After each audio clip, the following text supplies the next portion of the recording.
Banyak kiai di Indonesia ini mengatakan kalau ngibah itu dosa besar, sama dengan memakan bangkai saudara sendiri.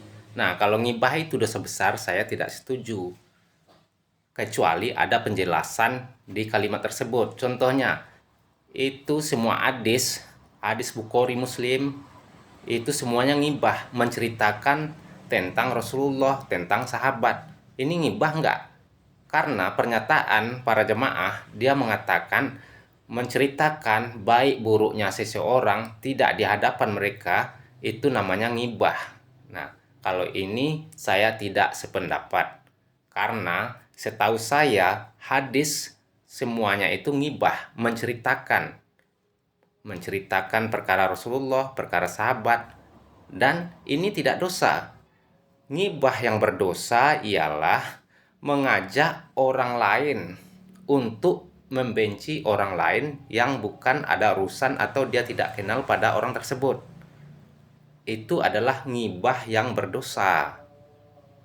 Karena orang lain tersebut tidak mengenal, tidak mengetahui sifat seseorang, namun karena ulah kita menceritakan kejelekan orang yang tertentu, maka orang tersebut jadi benci kepada orang yang bukan urusan dia. Ini ngibah yang mengakibatkan dosa besar.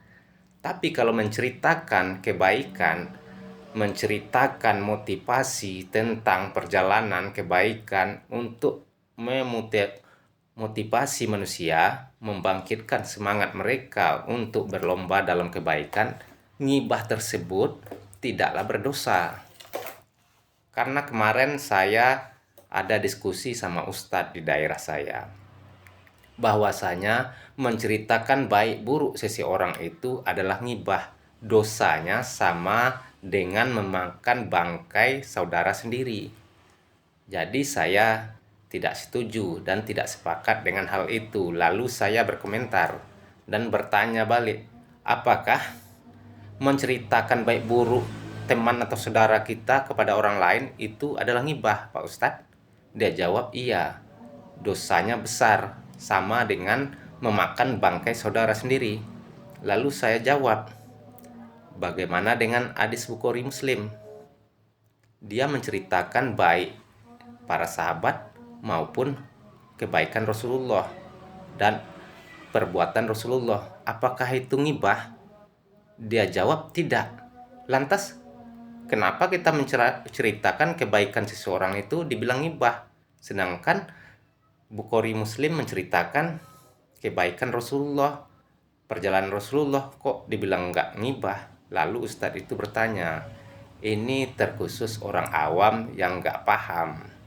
Orang awam selalu menggosip dan menjelek-jelekan teman dan saudaranya kepada orang lain dan menghasut orang lain untuk membenci orang-orang yang tidak mereka kenal. Jadi motivasi ini untuk terkhusus bagi mereka.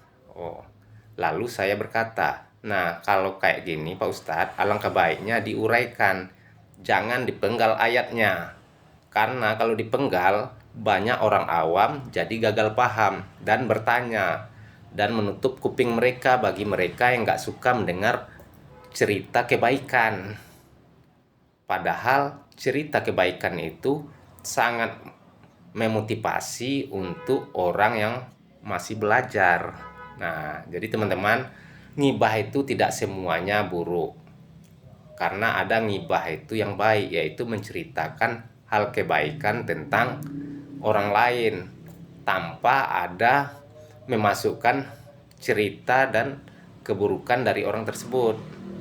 Apabila kamu terpaksa untuk mendengarkan, tutuplah kupingmu dengan cara kamu tidak mendengarkan walaupun terdengar.